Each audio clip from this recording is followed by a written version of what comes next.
Number 17, a hospital executive says, at a recent conference on nonprofit management, several computer experts maintained, again that word maintained, I just noticed shit like that because it's maintained, it's got a flavor to it. It's got a little, you can tell that they're skeptical when they say that. Several computer experts maintained that the most significant threat faced by large institutions such as universities and hospitals is unauthorized access to confidential data. I don't even know what type of question this is, but I feel like I already know the answer. Just by being skeptical. Number one skill for the LSAT logical reasoning is you've got to be an asshole. I mean, you need a big chip on your shoulder and you need to be saying, what? What are you talking? And I mean, think about this now.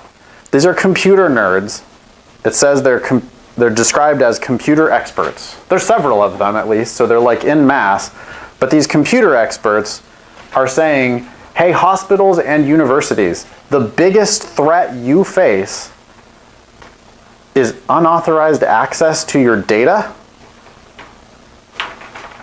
You skeptical about that? I mean, I can think of other potential threats.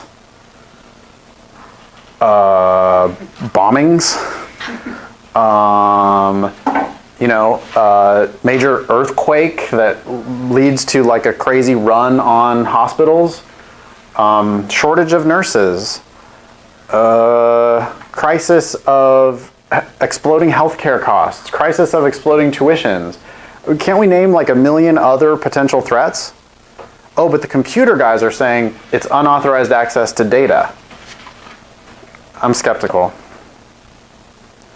Conclusion says, in light of this testimony, we should make the protection of our client's confidentiality our highest priority. So the hospital executive now is just going all in on what he heard at the conference that day. And I'm just imagining myself, like you're at the conference, you go with your boss to the conference, you're in the car on the way home, and the boss is now about to fly off the handle with like, hey, we gotta it's our highest priority. We need to fire all of the professors so that we can use their salary money to hire better computer people so that we can protect the data of our students, because that's really important. And you're in the car on the way home with your crazy boss, and I think at that point you have to say, hey boss, maybe that's just one opinion, and maybe that's not, maybe you don't need to just immediately accept the conclusion of these. I get it that they're experts, but they're computer experts. I don't think they're experts in running a hospital or a university. Question says, the hospital executive's argument is most vulnerable to which one of the following objections? Victoria, did you ask for this one? Yes. What type of question is that? Weakening. Ah, Victoria's really good at the logical reasoning, but she doesn't know what type of question that is. You guys want to help her out? Flaw is her second guess? Yeah. The difference between flaw questions and weakened questions are going to say which one of the following, if true, would cause the argument the most problems. Flaw questions are going to say which one of the following is a problem with the argument. And that's what this one says. The argument is most vulnerable to which one of the following objections. And flaw questions, because you're looking for a flaw that's inherent in the argument, it's not a weakened question where you can pick a fantasy answer, about Martians or whatever. It's which one of these is an existing problem in the argument, and then the analysis gets to be a little bit like must be true questions, where it's like, hey, I can't accuse this guy of making a flaw that he did not actually make. So I have to be a little bit calmer, safe, conservative in the answer that I pick here. I'm looking for what did they do and it's a problem. So A, did the argument confuse the cause of a problem with the appropriate solutions to that problem? I don't even know what that means. What would that, really? The cause is the solution? I don't see how that doesn't seem, no. B, The argument relies on the testimony. Wait, I just thought of one. Smoking. Smoking cures smoking. Right? Smoking will stop you from smoking. Whatever. You guys don't like that. That's fine. See, I got the laugh anyway. B. The argument relies on the testimony of experts whose expertise is not shown to be sufficiently broad to support their general claim, and that's exactly the answer. We've taken the testimony of computer experts and just said, oh yeah, they're absolutely right about how to run my university or how to run my hospital.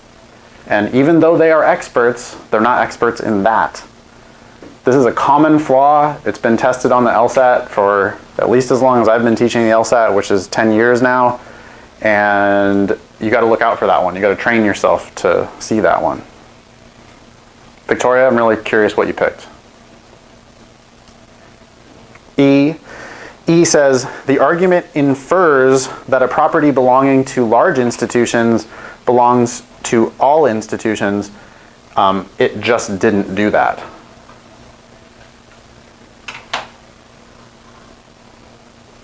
The hospital executive, he took the advice of these experts and he then applied it to his institution.